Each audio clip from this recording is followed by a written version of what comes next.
Well, a Fairbank man is giving back to a nonprofit who helped him get a seeing eye dog free of cost. KCRG TV9's Lacey Reeves shows us how Dean Maurer is raising money for the nonprofit Dogs Inc. Dean Maurer is legally blind.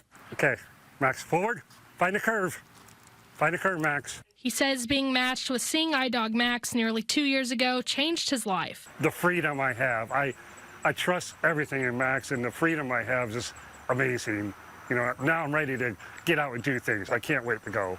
That freedom is why Maurer held a fundraiser on Saturday for the nonprofit Dogs Inc., who gave him Max. The event at King Buck's restaurant in Cedar Falls included live music, an auction, and raffle ticket drawings, with all the proceeds going toward the nonprofit. This is a crazy, wild idea I had back around December, January, and I'm just so blessed to have so many friends that are so supportive and just we're on board and just here we are.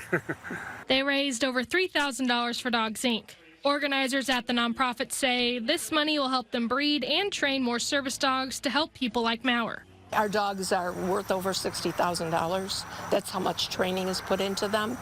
And, you know, not everybody could afford that. So this is, we raise money so that they can be helped. Max, find a curve.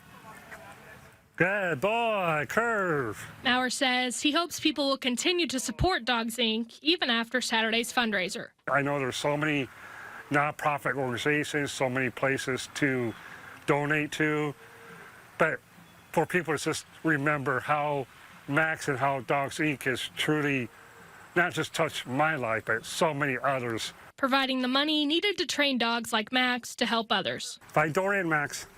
Find Dorian. Good job, Max. Dorian. In Cedar Falls, Lacey Reeves, KCRG TV9 News.